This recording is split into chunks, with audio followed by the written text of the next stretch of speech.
Halo teman-teman, balik lagi di program Di Belakang Layar. Hari ini di episode ke 217 ya? Kembali dengan kita berdua saja teman-teman.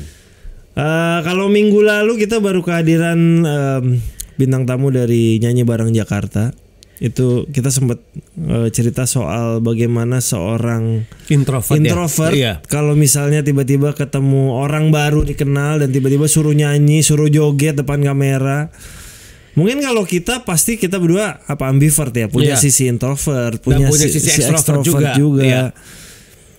Dimana kita pekerjaannya tuh pasti selalu mungkin bisa dibilang setiap minggu, setiap bulan tuh ketemu sama orang baru. Bahkan tiap hari loh mungkin Iya. Ketemu sama orang baru dan Iya. mengharuskan kita ngobrol sama Iya. orang baru Iya. sampai kita membuat sebuah pekerjaan ataupun relasi yang baru lah. Iya, benar. Karena dengan umur lu sekarang, umur gue sekarang, kadang-kadang temen itu come and go menurut gue. Udah pasti gitu. Iya. Kadang nggak bisa lagi temen yang lama kita sering ketemu, bahkan teman baru bisa ketemu. Klien aja come and go. Iya, betul. Talent aja come and go. Betul. Iya kan? Jadi gue tuh pengen diskusi soal gimana sih kita, mungkin teman-teman pasti pengen tahu juga gimana sih seorang manajer artis, seorang produser, seorang kita di dunia entertainment bertemu dengan orang baru, memulai sebuah pekerjaan, memulai sebuah diskusi, memulai sebuah komunikasi sampai akhirnya terjadi obrolan dan untuk beberapa mungkin kita bahas dari ambivert, introvert ataupun extrovert. Kadang-kadang bertemu orang baru kan bisa jadi tidak segampang itu kan, kan? Dan bagaimana memulainya, apalagi kadang-kadang kita berdua kadang-kadang jadi bintang tamu bisa juga orang yang baru pertama kali kita ketemu kan, gitu kan. Bagaimana mencari obrolan. Misalkan bisa juga misalkan ada satu bintang tamu yang misalkan yang dia hubungan lebih dekat sama lu yang undang dia. Gue belum kenal beberapa kali kayak gitu kan. Atau juga ada bintang tamu yang gue kenal baik tapi lu belum kenal kayak gitu loh. Baru pertama kali ketemu. Tapi kan maksud gue ini berdasarkan pengalaman kita Dip ya. Kayak gue, dia jadi bintang tamu di podcast yang kita hosting.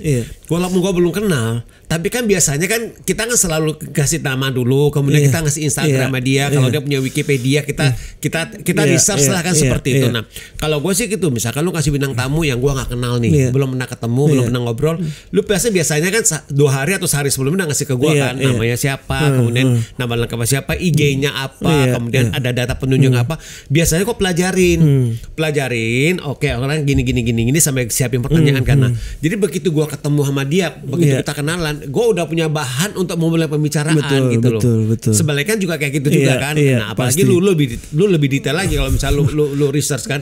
Nah, jadi begitu kita ketemu sama mereka juga nggak asing sama kita karena mereka ngerasa kita mengerti, tahu mereka gitu loh. Dan menurut gua teman-teman sekalian, ini penting sih dan ini bisa berlaku buat semuanya. Ambil contoh itu yang gua lakukan juga, misalkan kayak kita berdua lah tadi Dipa udah cerita, pekerjaan kita memang mengharuskan kita itu harus banyak berhubungan dengan orang lain. Gua ambil contoh, gua minggu lalu kan sempat mampir kalau ke syuting agak lain dua kan, kebetulan ada talent gua kan di sana main di sana Kinwa. Di sana gua melihat itu produksi yang skalanya besar, cukup besar. Itu kan ada ratusan orang Dip. Nah, lu sebagai produser kan di sana. Kamu gua kan di bagaimanapun juga kan lu leadernya ya Dip. Kalau ada apa-apa kan pasti akan cari lu. Misalkan kalau misalkan ada sesuatu hal yang harus diputuskan atau ada satu hal yang harus diputuskan cepat, pasti misalnya yang produser akan ngomong sama lu. Departemennya akan ngomong sama lu. Itu kan lu akan berhadapan dengan sekian banyak orang dengan berbagai macam karakter. Otomatis kan memang lu harus memberikan waktu, energi lu dan itu lu untuk lu memang selama syuting selama berapa puluh hari itu lu nggak bisa menjadi introvert. Betul. Lu itu adalah menyiapkan waktu 1 kali 24 jam kali berapa hari syuting buat mereka sampai ini selesai. Benar gak Dip? Tanpa kehadiran gue di sisi mereka pun tetap sebenarnya secara misalnya kita lagi taping di sebelah sana lagi syuting, secara hati gue tetap menaruh di sana dan lu harus menyiapkan energi. Lu menyiapkan dedikasi lu, waktu lu tuh anytime lu bisa dikontak. Nah itu lu teman-teman sekalian seperti itu. Sama kayak kita lah sebagai manajer artis. kan seperti itu juga. Oke, kita lagi taping sekarang. Tapi setelah taping gue ngecek WhatsApp, gue ngecek apa, ada telepon penting yang memang gue harus ya gue harus jalanin gitu loh. Maksudnya ada klien mau checking ngomong apa, nggak bisa. Oh selama ini gue nggak bisa diganggu, kita nggak bisa kayak gitu kan, gitu loh maksudnya. Nah, jadi kalau gue sebenarnya dalam diri sebagai manusia ya, sisi kita sebagai manusia itu kita nggak bisa bilang, oh gue itu introvert kok nggak suka bergaul, nggak bisa, karena bagaimanapun juga kita makhluk sosial. Ada waktunya kita berinteraksi dengan orang lain kan kayak gitu kan, dalam segala hal ya, bukan urusan kerjaannya. Kita keluar rumah aja kita keluar rumah aja kita naik Gojek, itu karena kita misalkan ketemu orang baru, kita naik taksi kita ketemu orang baru, pasti akan ada obrolan, bukan berarti diam-diaman aja kan, gitu loh maksud gue. Soal Gojek ya, gue tuh baru minggu lalu naik Gojek karena gue buru-buru, pokoknya gue milih naik Gojek. 2 minggu sebelumnya gue juga naik Gojek, pokoknya ya gue lagi sering, gue juga sering. Nah, ini gue cuma mau ngomong adalah dari 2 minggu lalu sama yang minggu lalu gue naik, gue bertemu dengan Gojek yang sama. Oh itu lucu loh. Itu menarik loh Dip. Jadi gue naik itu random yang menarik loh. Pertama kali gue naik itu 2 minggu lalu, gue dari daerah Dharma Wangsa gitu. Jadi gue tuh kadang pokoknya kalau ngejar waktu gue tuh malas naik Gojek, naik gokar, naik taksi. Udahlah naik motor aja biar cepat aja. Gue naik lah. Ngobrol, intinya gue ngobrol, dia seorang karyawan tapi juga jadi kalau gue malam karena udah malam, gue pikir udahlah malam biar cepet. Dari dia cerita saya baru pulang kerja, jadi kalau ngojek tuh baru habis maghrib, biasanya sampai subuh dia bilang, kadang-kadang cuma sampai jam 2. Oke, sampai gue tahu lah detail kerjaannya, udah punya keluarga, udah jelas gue sampai udah tahu karena perjalanan cuma 15 menit tapi banyak lah obrolannya. Gue kadang-kadang suka memancing obrolan yang dia talkable atau seneng ngobrol, kan ada yang jawabnya cuma sekata-sekata gitu. Ini malah seneng ngobrol gitu. Dan gue amazed ketika gue nungguin. Waktu itu gue sama Ernest balik duluan, terus gue ojeknya datang. Padipa Imajinari, kaget gue. Kok bisa dia tahu gitu? Ya alhamdulillah gitu ya. Ya udah akhirnya ngobrol dari situ. Tadi kita sama Ernest. Mas kapan syuting agak lain 2 lagi? Kebetulan minggu depannya lagi mau syuting ya. Akhirnya cerita ngobrol-ngobrol. Udah lah selesai. 2 minggu lalu lu manggil aplikasi. Minggu lalu itu gue baru selesai syuting agak lain 2. Jadi waktu itu driver gue lagi sakit. Karena driver lagi sakit, gue nebeng salah satu talent. Gue lanjut naik ojek. Titik mana? Gue mau tahu. Citos. Tadi yang pertama gue udah nuansa kan. Gue bilang gue bareng Citos aja. Nanti gue naik ojek. Order lagi. Gue tuh biasanya habis order yang gue baca bukan nama, plat nomor karena supaya nginget. Sama, kan. gue juga gitu. Datang. Paripa lagi. Jadi langsung dia bilang, lah bisa sama kita gitu. Jadi itu benar-benar gue karena dalam jangka waktu 2 minggu gue tuh nggak pakai ojek karena lagi syuting kan. Sebenarnya lu bisa minta nomor telepon dia ya gitu, kalau misalnya lu bisa langsung manggil dia. Udah akhirnya udah ngobrol malah udah sampai akhirnya gue kasih merchandise dari Imajinari. Jadi wah menarik loh itu. Itu sangat menarik loh kalau gua. Itu lucu aja banget kan, lu bisa dalam 2 minggu titiknya juga jauh beda. Orang yang sama. Betul. Jamnya mirip tapi memang jam-jamnya dia manggalnya jam-jam segitu dari ratusan atau mungkin ribuan lah driver itu random yang menarik kalau menurut gue. Gue sih udah bisa nemuin dia di mana karena gue udah tahu kantor dia di mana, udah ngobrol soalnya. Jadi lucu sih, maksud gue gini loh.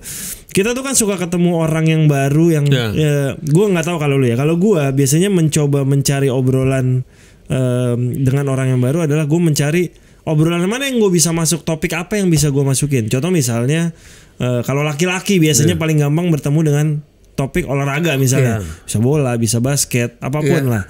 Atau misalnya dia kerja di mana. Paling sering sebenarnya obrolan adalah ketika kita menyebutkan sebuah nama dan dia tahu dan ternyata teman kita. Itu biasanya obrolannya akan lebih panjang kan. Betul. Tapi ada juga orang yang kita tanya, jawabnya udah enggak. Iya. Biasanya gue mencoba 1, 2 atau 3 kali, ya udah gue nggak lanjutkan. Berarti memang dia nggak welcome atau memang lagi nggak bersedia diajak ngobrol. Betul. Kalau gue juga gitu.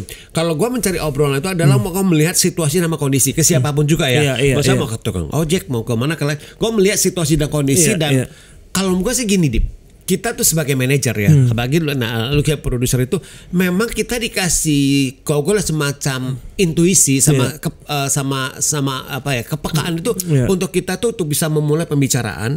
Kemudian dari sana tuh kita bisa drive pembicaraannya mau seperti apa. Betul. Nah itu kita punya kelebihan di sana tuh. Gue ngerasa seperti itu, dan biasanya itu berakhir dengan mereka tuh cukup nyaman ngomong sama kita gitu, bisa memberikan apa ya, bisa ngomongnya cukup lama dan cukup banyak memberikan informasi-informasi yang cukup signifikan gitu loh. Yang penting kitanya juga welcome ya. Kalau kitanya juga lagi malas nggak usah dipaksain. Nggak bisa dipaksain. Kitanya harus membuka diri. Tapi kamu gue sih gini Dip, kalau gue ya, begitu kita sudah di public place, kamu gue, kita itu di tempat umum, kita udah tidak bisa. Ini prinsip gue ya. Kita udah tidak bisa. Gue nggak bisa kayak gini. Gue maunya kayak gitu, nggak bisa sih. Atau gue kalau gue lagi nggak pengen ketemu orang tuh, gue lagi gak pengen ngomong. Kalau gue ngomong sama diri gue, lu kalau nggak pengen itu gak usah keluar rumah. Udah lu ini aja. Atau lu bekerja sesuai dengan lu kerja begitu saja, lu pulang aja gitu loh. Tapi begitu kita memang sudah, apalagi kalau kita diundang menghadiri sebuah acara ya, apapun itu, gala premier film, fashion show, launching event, ya kan, atau gathering atau pameran, begitu kita datang, lu udah nggak bisa ke sana dengan kondisi mood gue lagi gak enak, gue cuma mau nonton doang bisa pulang. Mood lu lagi gak enak kan, lu gak usah datang. Kalau sih kayak gitu, gue mau mandiri gue sendiri ke tim gue, kau mending gak usah datang, karena mereka nggak mau tahu kita baru habis ngapain, kita habis ngalamin apa, nggak ada yang mau tahu dan nggak ada yang peduli juga kalau gue. Jadi kalau begitu kita datang ke satu tempat, itu adalah public places, ya kita udah harus menyiapkan diri kita tuh adalah ya udah, kita memang harus bersosialisasi, kita kasih energi kita ke orang gitu loh, maksudnya. Seperti itu udah konsekuensi, gak bisa kita tawar-tawar kalau menurut gue. Kayak lu lagi di lokasi syuting, lagi ini, orang mau tahu misalnya lu lagi apa, nggak akan Pak Dipa ini gimana, solusinya apa, Mas Dipa ini gimana gitu kan. Ya intinya kalau lu tidak mau melanjutkan obrolan, jangan membuka obrolan. Nggak usah. Daripada lu udah buka dan dia gimana sih lu kok diajak ngobrol. Karena gini, teman-teman sekalian, ini penting banget. Kamu ini based on pengalaman gue. First impression itu orang akan ingat terus. Bener gak Dik? Setuju. Orang akan ingat kita itu ada first impression. Nah lu sama 2 kali sama tukang ojek itu, dia pasti akan ingat impresi ke lunya. Pak Dipa imajinari itu orangnya agak sombong, orangnya itu enak diajak ngobrol apa. Dia akan ingat terus dan dia akan ngomong ke teman-temannya. Gitu loh. Tapi coba kalau dia pertama kali nyapa lu itu, lu bilang bukan atau gimana, atau tanggapan lu dingin, itu juga dia akan ngomong ini. Orang kemarin juga pas gue aja sama-sama inget, karena terakhir kita ngobrol apa, gue inget dia terakhir ngobrol apa, dia inget terakhir gue ngobrol apa. Itu sekali lagi teman-teman sekalian, itu adalah impresi. Dan orang itu senang kalau kita ingat mereka. Itu akan meninggalkan impresi yang cukup panjang. Gua juga ini juga ya, maksud gue juga kekurangan gue itu adalah sometimes gue itu lupa nama orang. Tapi orang ingat nama gue. Itu kan sebenarnya agak-agak itu ya. Maksudnya kok orang tahu, tapi gue aku itu kelemahan gue gitu loh, maksudnya. Kadang-kadang gue suka lupa namanya kayak gitu. Nah, orang datang Pak Mas Sulung gini-gini. Gitu loh. Gue ngerasa mereka ingat apa segala macam karena gue ngerasa gue memberikan impresi yang baik gitu loh ke mereka. Dan itu mereka ingat gitu loh, Dip. Ya kan? Nah, jadi teman-teman sekalian, kalau menurut gue, kalau teman-teman sekalian yang memang mau bekerja di industri apapun juga sih, Dip, gak hanya di showbiz saja sih kalau menurut gue itu. Ya kita memang kalau itu impresi itu kan bukan sesuatu yang dibikin-bikin ya. Ya memang ini aja, maksud gue ya impresi, maksudnya kita memberikan itu dengan ketulusan dan apa adanya aja kalau menurut gue kayak gitu. Walaupun soal nginget nama orang ya, katanya ada orang yang kalau untuk belajar nginget nama ada katanya caranya. Tapi di sebelah sisi ada tipsnya nggak? Mengkorelasikan nama orang itu dengan apa gitulah. Biasanya gitu. Tapi ada juga sebagian orang yang sesuatu tuh nggak harus diingat, harus dilupain. Ada yang alirannya gitu. Jadi ya udah, ingat lupa ya lupa gitu. Jadi gue mencoba mengcombine aja, yang ingat ya gue ingat, yang lupa ya juga lupa gitu.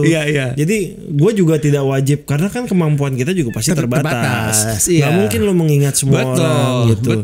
Ibaratnya lo yang punya followers berapa 50.000, kan nggak mungkin. Tapi gue sekarang di titik sama kayak gue titik kayak lu. Kalau dulu gue ada perasaan guilty feeling gitu. Gue jujur aja, gue ada perasaan bersalah. Ih kok gue nggak ini ya kayak gitu. Misalnya kayak gitu. Tapi gue sekarang ada di titik di lu itu. Yang memang nggak semuanya bisa gue ingat sih kayak gitu loh. Dan itu wajar gitu. Kadang menurut gue tidak perlu malu ketika lu lupa sama seseorang, soalnya boleh salaman lagi, boleh gue ingat lagi nggak nama lu. Gue sekarang kayak gitu. ya udah. Atau kadang-kadang ada soalnya momen-momen di mana lupa untuk soal memperkenalkan lagi. Obrolan lu kan berubah panjang. Itu. Dan orangnya masih dia ingat banget nama lu lagi. Dan orangnya tuh ngerasa kita ingat nama dia. Iya. Itu sambil ngobrol kadang-kadang pikiran gue dia lagi ngobrol sama gue tapi pikiran gue lagi ngawang karena lagi mencoba mencari. Sama dia gitu. Namanya siapa ya? Kuncinya gue mau cari hook di mana untuk gue tahu namanya dia kayak gitu. Kadang-kadang ada juga tipsnya kan ngasih handphone, tulis lagi deh nomor handphone gitu. Atau kalau paling sebel kalau dia udah bilang, gue lihat kok dari Instagram lu, kan lu komen ke gue. Wah yang mana ya gue komen lagi. Itu lebih parah lagi itu. Itu lebih parah itu. Itu parah tuh. Semoga teman-teman tidak berjumpa dengan saya dengan keadaan itu ya. Semoga saya bisa mengingat ya. Kadang-kadang ya lebih sebenarnya kalau rekan kerja lupa tuh wajar gitu. Lah. Lebih lupa adalah kadang-kadang reuni teman SMP, SMA, kuliah yang apa kabar dia udah ngobrol panjang. Lu masih rajin reuni ya? Ada lah. Nggak rajin tapi ada. Tapi lu maksudnya masih beberapa kali. Gue tuh jarang banget reuni loh teman-teman sekalian itu. Ada, gue reuninya udah dalam sampai tahap SD maksudnya. Boro-boro SD gue. Grup SD ada. Tuh. SMP ada, SMA ada.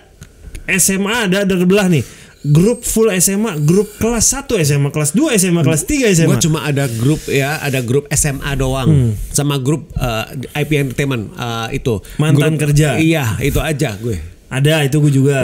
Tapi sebenarnya semua grup itu nggak ada yang aktif-aktif amat sih, kecuali pas lagi ada yang ulang tahun ya. Gue pernah aktif, gue cuma kadang ulang tahun juga ucapin. Tapi menurut gue WhatsApp grup itu membantu kita mengingat kembali nama dia. Setuju, makanya gue nggak mau keluar. Jadi biarin aja kadang gue nggak mau. Paling sebel kalau udah masukin nama WhatsApp grup dia kode doang atau misalnya GK. Siapa ya huruf depan dia berarti G kali ya huruf kadang kan nemu lagi udah terus profile picture-nya nggak ada mukanya lagi. Gue nggak mau leave group gue tuh penting buat gue ingetin nama-nama orang kayak gitu loh. Ya begitulah teman-teman sekelumit kita yang sudah lama ini kadang-kadang juga suka lupa, jadi mohon maaf buat teman-teman yang kalau ketemu kita suka lupa. Kenalin lagi aja namanya ya. Gak apa-apa kok. Jadi gue kadang-kadang juga suka gitu mas. Gue Dipa masih dia yang gue inget kok gitu. Nah itu. Nah yaudah. Tapi udah kita ngasih nama Dipa dia nggak ngasih nama dia. Kita masih inget siapa jadi dia kan. Dia sering tuh kayak gitu. Iya kan. Jadi teman-teman terima kasih buat yang udah nonton episode ke 217. Terima kasih buat seluruh kru yang bertugas teman-teman. Saya tidak lupa kok nama kru yang di sini. Jadi masih ingat. Semoga kita tidak lupa ketika kita bertemu. Terima kasih, kita ketemu lagi di episode 218. Sampai jumpa.